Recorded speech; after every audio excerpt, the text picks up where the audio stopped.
berpikir jernih, berakal sehat ketika melakukan pemilihan. Bagaimana menurut Profesor? Oke, coba kita lihat isu yang terus diedarkan oleh kekuasaan, bonus demografi itu. Sebenarnya istilah yang salah, nggak ada di dalam kosakata akademis istilah bonus demografi. Yang ada adalah demographic dividend. Jadi keuntungan yang dimiliki oleh generasi baru dalam bentuk pengetahuan surplus dibandingkan dengan modal yang sama di Malaysia, Singapura, Filipina. Jadi secara konseptual Presiden Jokowi nggak ngerti apa itu bonus demografi. Anda akan jadi bonus demografi karena Anda akan tumbuh ekonomi baik segala macam startup. Oke, Anda semua sebut aja dari sekarang akan berlipat ganda pengetahuan dan kemampuan ekonomi Anda. Berlipat 2 kali itu. Maka Anda jadi bonus demografi. Itu baru benar kalau dibandingkan Malaysia stagnan, kalau Vietnam stagnan. Kan kacau konsepnya kan. Kalau bonusnya anak-anak Malaysia, anak Vietnam lebih tinggi, ya kita nggak ada apa-apanya bonus demografi itu. IQ Anda akan bertambah 20%, oh iya tapi Vietnam bertambah 40%, nggak ada gunanya bonus kita. Begitu cara berpikir itu dihitung sebagai dividen. Ini kabinet dungu semua tuh. Yes, istilah standar dia nggak mengerti. 5 tahun lagi pendapatan saya, dompet saya akan 3 kali lebih tebal dari yang saya punya sekarang. Maka saya akan punya bonus. Oh iya, kalau guru gembul 5 kali lipat, nggak ada gunanya 3 kali lipat saya. Itu namanya perbandingan. Jadi bonus demografi bukan potensi kita sendiri, tapi potensi kita dibandingkan dengan potensi tetangga-tetangga kita. Begitu cara ngitungnya. Nangkap ya? Tuh. Jadi jangan iya aja kalau Jokowi ngomong tuh. Ini saya mau terangkan hal yang benar itu. Oke, 1. Sekarang coba kita hitung. Assuming bahwa ada bonus demografi. Dari mana bonus demografi itu datang? Sumber bonus demografi ada nutrisi yang kita investasikan ke dalam otak anak muda hari ini. Nutrisi. Karena otak perlu tumbuh untuk dapat bonus pikiran itu. Sekarang saya terangkan datanya itu. Per hari ini, stunting Indonesia prevalensinya adalah 25%. Apa artinya? Artinya 1 dari 4 bayi yang lahir hari ini kekurangan gizi. Itu artinya tuh prevalensi 24-25%. Jadi bayi yang hari ini lahir dengan kekurangan gizi 10 tahun ke depan menuju 2045 otaknya tidak akan berkembang, bahkan defisit 25% otaknya tuh. Begitu hitungannya. Kalau nggak dapat protein, nggak dapat susu, otak manusia, otak bayi itu nggak bisa tumbuh. Kapasitas otaknya untuk mengolah informasi, bitkom itu nggak bisa dapat. Masalah nggak itu? Nggak ada masalah. Kalau Malaysia juga mengalami hal yang sama. Kalau Singapura mengalami hal yang sama. Kalau Vietnam mengalami hal yang sama. Masalahnya mereka nggak mengalami hal yang sama. Artinya kita akan tertinggal dari kapasitas berpikir. Gampang. Kenapa nutrisi itu tidak tiba di rahim ibu-ibu? Karena susu, kedelai, kacang hijau, dana untuk membeli susu yang ada sumber protein berubah menjadi dana untuk beli Pertamax Super dari seorang bupati yang doyan pakai motor gede. Trade off-nya begitu. Saya bilang motor gede, bukan motor gembul.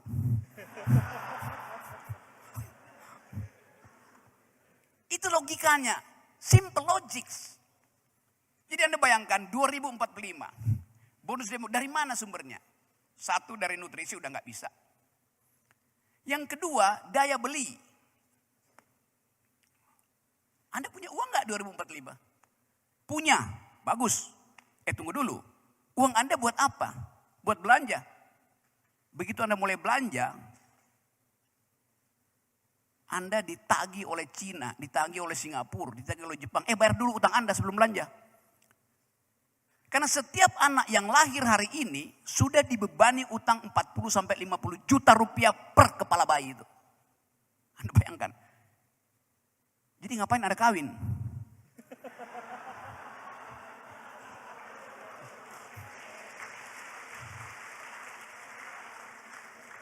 Tapi bukan itu alasan saya jadi jomblo.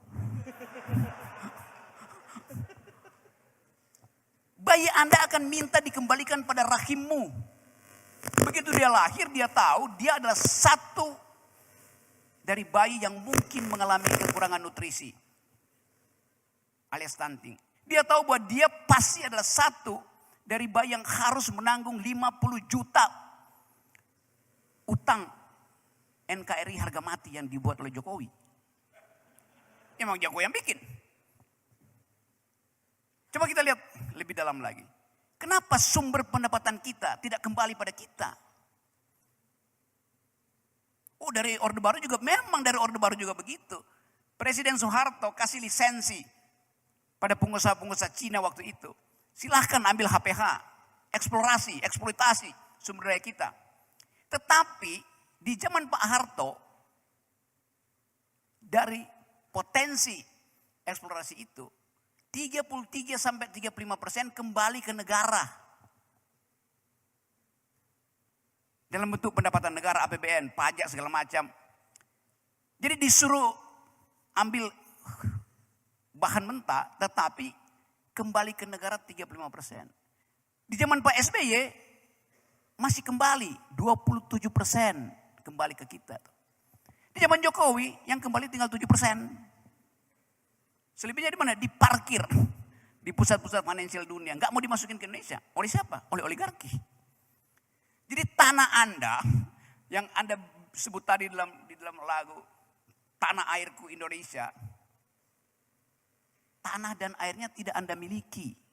Jokowi bahkan lelang IKN itu 120 tahun boleh diambil sebagai properti hak milik itu. Padahal itu hak masyarakat adat. Itu yang menyebabkan investor tidak masuk ke Indonesia. Karena ada problem tanah di IKN. Yang dulu kita bicarakan, Pak Diki juga bicara panjang lebar soal itu dalam beberapa konferensi. Tapi dianggap kalian sinis ya. Sekarang baru ketahuan bahwa memang itu tanahnya masih bermasalah. Karena itu gak ada satupun investor yang masuk ke IKN. Yang ngomong siapa? Yang ngomong orang Jokowi sendiri, namanya Menteri PUPR. Kalau gue yang ngomong dianggap makar. Ini menterinya sendiri bilang udah gak akan ada yang masuk. Jadi itu soalnya. Nanti yang lain-lain yang lebih dramatis saya terangkan belakangan. Terima kasih.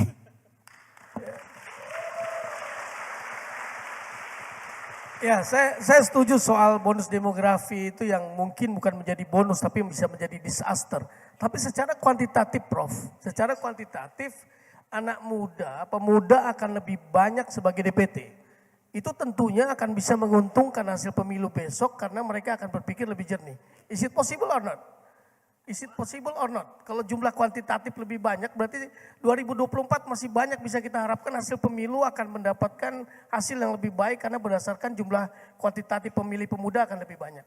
Oke, saya kasih datanya lagi ya. Riset terakhir. Swing voters Indonesia itu naik ke arah 27%. Dan itu millennials. 27%. Anda di sini kalau saya survei mungkin 30% masih swing voters kan. Nggak tahu memilih siapa tuh. Apalagi saya terangkan masalahnya. Karena nggak ada keterangan pada publik. Kita diminta sekedar memilih seperti memilih kucing dalam karung. Padahal kita nggak milih kucing dalam karung. Kita milih kucing dalam karung bolong. Udah ketahuan kucingnya. Karungnya udah bolong. Jadi itu yang akan terjadi. Swing votersnya naik 27%. Apa tuh swing voters? Swing voters adalah ateis dalam politik. Dia belum menentukan agamanya. Dia belum menentukan Tuhannya. Nama gitu. Alias golput. Ateis artinya orang yang tidak memastikan dirinya masuk surga atau nggak masuk surga itu. Bukan dia nggak percaya surga, dia nggak tahu masuk surga. Ateis dalam politik artinya belum menentukan dia mau milih siapa sebagai calon. Ya. Jadi buat gampangnya bilang aja. Swing voter itu adalah ateis. Dia bukan antiteis, dia ateis. Tidak tahu, bukan menentang Tuhan, tapi tidak tahu Tuhan ada di mana. Calon-calon presiden kita ada di mana tuh. Itu intinya tuh. Jadi kita akan lihat misalnya siapa yang memimpin swing voters ini. Guru Gembul pasti ada di situ. Pak Diki pasti ada di situ. Saya apalagi. Karena milenial menunggu keterangan akademis. Mau kemana arah bangsa ini? Diam-diam mereka punya kelompok. Kalau saya bicara dengan milenial di Amerika, Eropa segala macam. Semuanya nggak ingin pulang ke Indonesia. Kemarin saya sama Pak Diki, muter-muter Eropa tuh, ketemu dengan anak-anak yang lagi belajar di situ. Semuanya bilang, kita dapat beasiswa LPDP, dia bilang kita bayar denda, tapi kita nggak mau pulang ke Indonesia, nggak ada kepastian. Di Tokyo begitu, di Amerika begitu coba. Jadi yang ada di luar nggak mau balik ke Indonesia. Yang dari Indonesia ingin keluar karena keadaan ekonomi politik yang buruk semacam ini. Jadi sekali lagi itu keterangannya tuh. Ini saya terangkan itu supaya Anda punya semacam cara komprehensif untuk masuk dalam tadi kata Guru Gembul binary opposition tuh, either I or there. Milih ini atau itu, dua-duanya jebakan itu. Nah supaya nggak terjebak, kita bongkar dulu kasusnya hari ini. Jadi pelan-pelan kita riset, kita ucapkan dengan kemampuan berpikir yang bagus supaya kita bisa terangkan ini pada publik di luar tuh. Jangan minta partai politik untuk terangkan, mereka pasti bohong.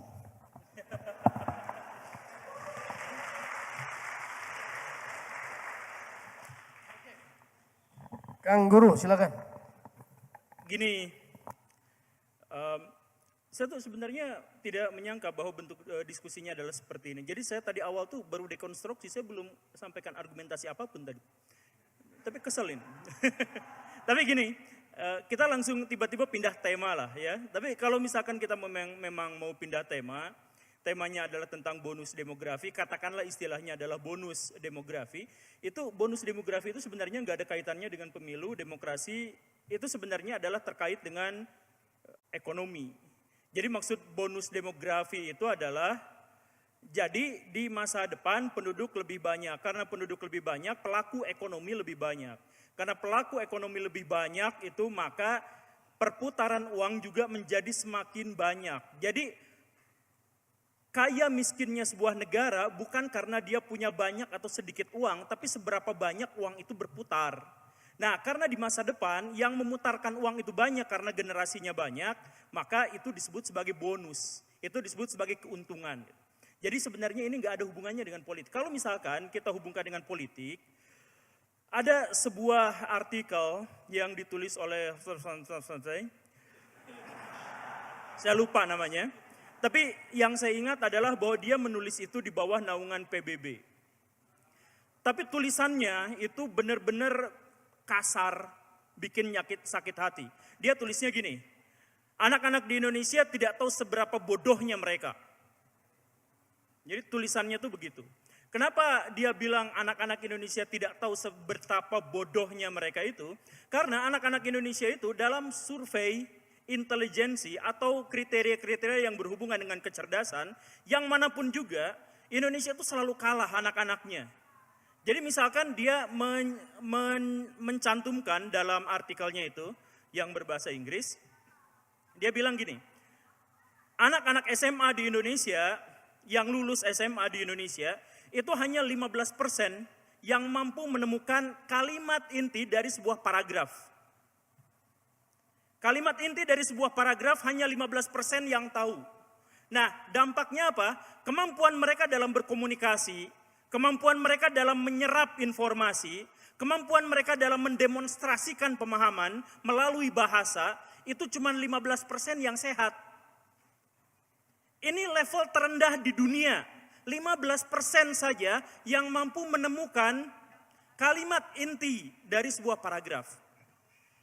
Jadi, kalau orang Indonesia dikasih hoax, kalau orang Indonesia dikasih penafsiran yang salah, kalau orang Indonesia dikasih data yang salah, maka generasi mudanya hanya 15% yang mampu memverifikasinya dan menemukan titik kesalahannya sehingga mereka mengambil kesimpulan yang benar. Sisanya salah. Kemudian si penulis itu juga menentukan kriteria bahwa betapa bodohnya masyarakat Indonesia ketahuan dari mereka tidak mampu untuk membaca data statistik. Begitu.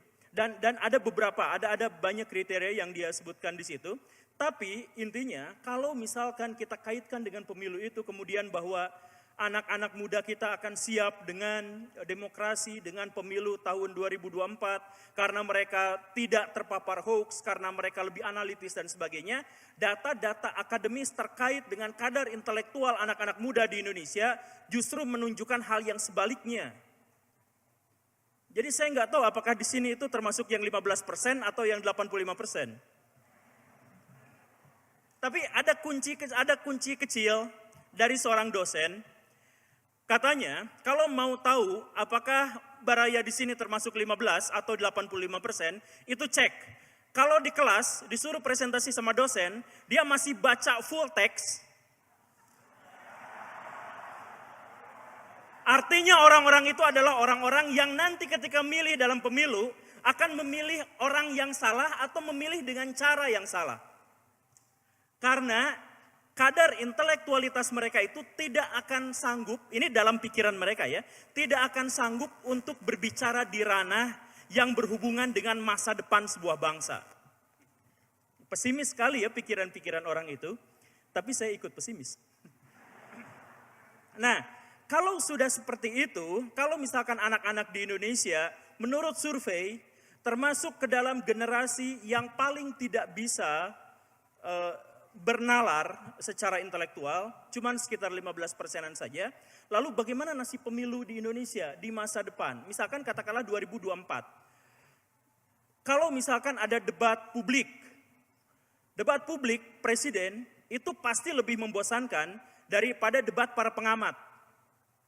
Kalau Rocky Gerung misalkan debat di Indonesian Liars Club gitu ya, atau yang semacam itu kita bisa nongkrong berjam-jam. Tapi kalau nonton debat presiden, siapa yang bisa tahan sampai akhir?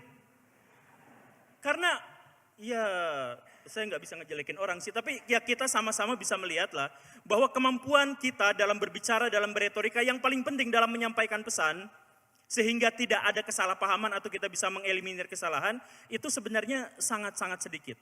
Kalau sudah seperti itu, maka oligarki di Indonesia itu akan bertahan lebih lama, melampaui 2024, walaupun pemilihnya kebanyakan adalah anak-anak muda. Rumusan dalam oligarki itu adalah gini, ini kalau dalam negara oligarki ya, kalau Indonesia enggak, kalau gitu ya, kalau oligarki gitu ya. Kalau ada pemimpin, mau itu presiden, mau itu wali kota, dia bertahan 2 periode atau diminta lebih dari itu, maka dia pasti sedang bekerja sama atau menjadi bawahan oligark. Kalau ada gitu ya, pemimpin yang bisa lebih dari 2 periode atau lebih. Pasti di bawah bayangan oligark. Karena apa? Karena pemimpin-pemimpin di dunia oligark itu pilihannya cuma 2. Dia yang sangat berkuasa dan memiliki akses terhadap ekonomi tanpa batas, atau dia disponsori oleh orang-orang yang memiliki akses ekonomi tanpa batas. Kalau dia memiliki akses ekonomi tanpa batas, maka dia akan menjadi rezim. Dia akan menjadi pemimpin yang otoriter. Bahkan ketika dia tidak otoriter di depan media itu, dia mengontrol medianya sehingga dia seakan-akan tidak otoriter. Kalaupun dia ternyata tidak memiliki akses ekonomi yang seluas-luasnya, berarti dia disponsori oleh orang-orang di belakang yang memiliki akses ekonomi yang sangat kuat. Nah, kalau seperti itu artinya kekuasaannya itu bohong. Jadi yang nanti dipilih jadi presiden itu bukan penguasa yang sesungguhnya, itu bohongan. Itu topeng dari orang-orang besar yang menyuplai dana untuknya. Dari orang-orang yang megang kopernya. Jadi makanya dia bisa aja sampai disebut petugas. Bisa aja disebut, ya petugas apa gitu kan. Ya bisa aja disebut sebagai petugas. Bisa aja disebut sebagai apa. Karena sebenarnya dia memang tidak memiliki otoritas penuh. Atau dia sebenarnya bukan eksekutif yang sesungguhnya. Eksekutif itu adalah orang yang melobi di belakang, ya bahkan media-media tidak bisa meliputnya. Nah, kalau sistem oligark kondisinya seperti itu, bukan berarti di Indonesia, tapi kalau seandainya seperti itu, kemudian pemilih-pemilih di tahun 2024 tidak memiliki akses pengetahuan terhadap fenomena oligark itu, maka oligarki akan tetap bertahan selamanya. Dan karena oligarki akan bertahan selamanya, maka demokrasi kita itu, termasuk pesta demokrasinya itu adalah pesta yang palsu, yang menghabiskan anggaran sangat besar hanya untuk menyelenggarakan drama terbesar sedunia. Pemilu itu, oh jangan dulu tepuk tangan. Saya nggak suka dipotong. Ya, takut mati ini. Tapi saya jadi lupa lagi tadi. Saya baru sampai mana tadi? Oh iya, nah pemilu itu yang kita lihat sekarang harus selalu ditekankan bahwa kita tidak pernah memilih calon yang kita inginkan. Yang terjadi adalah orang-orang dengan ekonomi tanpa batas itu merekayasa agar kita memilih mereka atau memilih calon-calon mereka. Saat kita misalkan dihadapkan pada pilihan, apakah Ganjar, apakah Prabowo, apakah Anies? Siapakah di antara kita yang benar-benar tahu mereka tanpa tendensi dari media? Siapakah orang-orang di antara kita yang benar-benar kenal mereka tanpa intrik-intrik dari partai politik dan dari lawan politiknya? Tidak ada. Jadi sebenarnya yang terjadi itu adalah partai politik dengan seluruh sumber daya yang mereka miliki, merekayasa otak kita, mendorong kita agar memilih calon yang mereka inginkan. Bukan kita yang memilih mereka. Makanya nanti ini ada kaitannya dengan threshold yang ada di Indonesia kan. Jadi sebenarnya kalau misalkan PDIP ngomong target 20% suara di Jawa Barat misalkan. Artinya mereka menganggap bahwa suara itu adalah alat legitimasi kekuasaan mereka. Bukan berarti itu mereka mewakili rakyat, bukan. Yang memilih ini sekarang, yang di sini itu adalah target untuk melegitimasi kekuasaan mereka. Saya layak berkuasa karena saya dipilih oleh orang-orang ini sekian persen. Makanya sejak awal mereka mengatakan target sekian persen, target sekian persen dan sebagainya. Jadi pemilih-pemilih dalam pemilu bukan orang-orang yang telah mewakilkan kewenangannya dan kekuasaannya. Tapi orang-orang yang bisa dimanfaatkan agar pemimpin-pemimpin itu bisa berkuasa di balik tokoh-tokoh yang dipilihnya. Itulah hakikat dari demokrasi yang sesungguhnya. Tapi sekali lagi ya, saya tuh pengen ini tuh dekonstruksi gitu. Jadi pengen kita debat sampai habis-habisan kalau bisa, tapi nggak bisa. Tapi intinya adalah bahwa kalau kita merasa bahwa diri adalah generasi baru yang nanti akan nyoblos atau baru nyoblos kemarin sekali dan sebagainya, coba pikirkan baik-baik.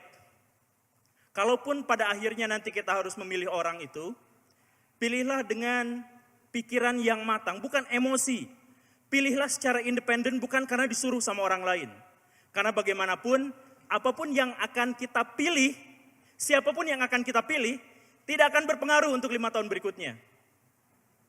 Yang berpengaruh itu adalah yang memilih hari ini, yang akan menggenggam masa depan, bagaimana cara dia memilih.